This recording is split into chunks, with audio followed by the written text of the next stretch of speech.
The single best thing you can do for employee motivation is help them set their goal. In other words, help them achieve something they want in life. It's the single most important thing you can do for that employee and their motivation to help you in your practice. And what we do is we tie what they want to their job and bonuses to show how when they do their job good and they get their bonuses and they do this or this or that, how it can create X amount of money to get them what they want. And I'll tell you a big story that we did with an office one time. And what it does, obviously, it tells them that you care about them.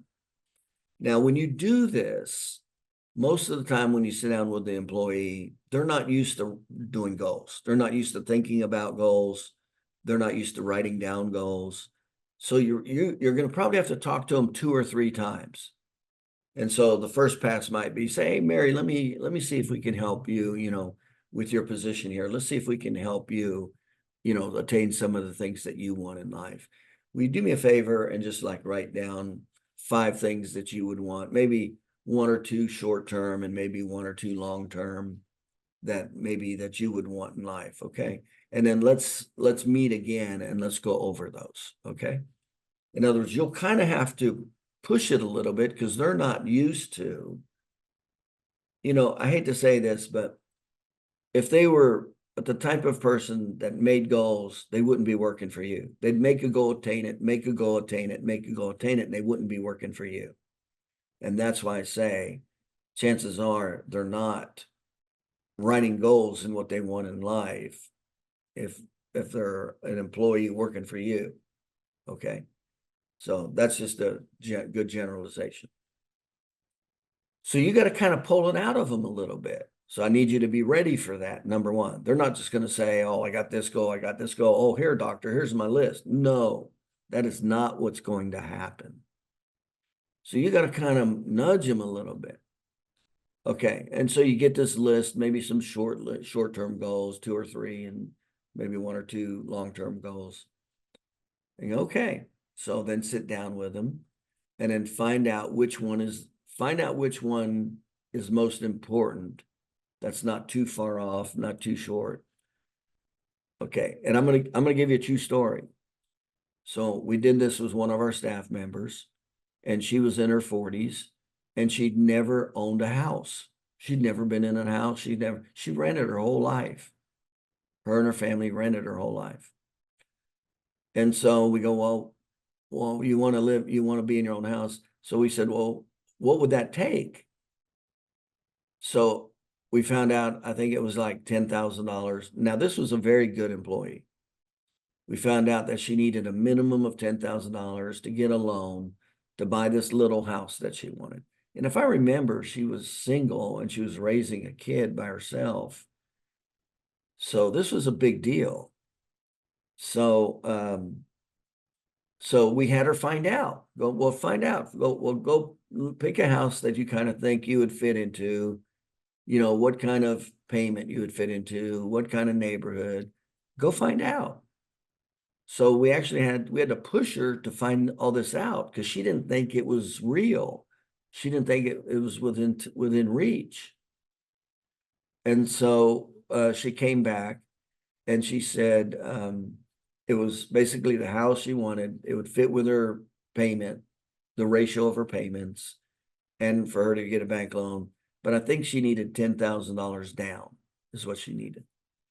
And so what we did, now remember, this was a very good employee, and she'd been with the doctor like 2 or 3 years. And so we said, and I told the doctor, I said, here's what I would do, because she was such a good employee. I said, I'll tell you what I would do.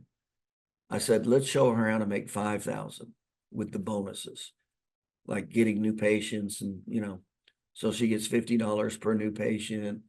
Had her the marketing person. Okay. So it was if she did extra effort, she made this extra income. So I said, let's go ahead and see, then divide that out. So we only said 5,000 because I said, here's what I would do if I were you, because she was such a good employee for years. I said, here's what I would do. Now, I'm not saying I would do this with all employees.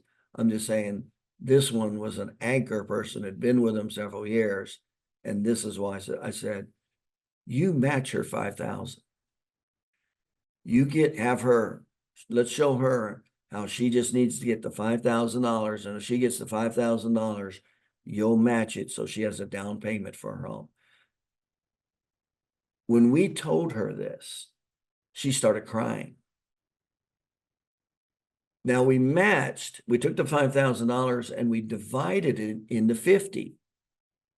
Okay, not just her salary, but so we divided it into $50 per visit. And then we go, okay, how many is that? And then we divided that over a year, or maybe it was 2 years. I forget, something like that. And if she got like 3 new patients a month, it was something like 3 new patients a month. She was within a year, she was gonna match her $5,000. I forget the exact numbers, but they were something like that. They were around these kind of distances. It wasn't a month or two. It was like a year or something like that. So we showed her how like 3 new patients at $50, that's $150 a week. So what's that? That's that's $600 a month. Well, 10 months is $6,000, you see? So if she got 3 new patients a month in 5 months, she came up with her $5,000. That's kind of what we did. And within a year, she made it. She made it. And the doctor matched it. And she was able to get a business loan. She put $10,000 down to get a business loan to buy a house. See, now that's a big thing. That's a real big thing for a really good employee. And I'm not saying you match it either. You know, you may match 10% or 20% or something. You might want to consider that. If it's a good employee, I would. And then show them, you know, what they're going to need to do on their job relative to their bonus to create that amount of revenue over time, and they'll be able to get what it is. And what I found a lot of women want, they want to help pay for their kids' college, or they want to help pay for their babysitting. They want to be able to pay for the babysitting, or they want to pay for private school and if not for their kids, for the grandkids. I found that a lot of staff members want to do that. But that's what you need to do. And you have to kind of coax them.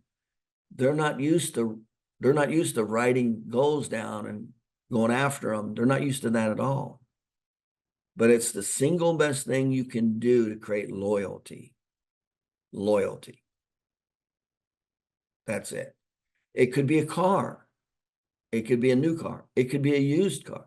And then you just reverse out the money. How much money is that going to take? Divide it into, you know, as a good example is $50 per new patient created, and put them in a position to do that, to where they can do it, you know, to give them the skills, do the training, to where they can now go after and get all these new patients to come up with the money to buy their car or the down payment for a car, see, stuff like that. That's the single best thing you can do. Now, obviously, you don't want to start with a house. You don't want to start with a car, probably. You might start with something more simple, you know, something relatively small that they want, that's not going to take as long, that will be somewhat relatively easy to attain, because that's what will build momentum, something they can start reaching relatively quickly. And consider adding in, if they accumulate X amount for that goal, consider adding in 10% or 20% to help them get that goal. But the caveat that I always say, it's only for that goal. I don't just hand them a check. It's only for that goal. So that's how you want to match what your employees want with your productivity in your office.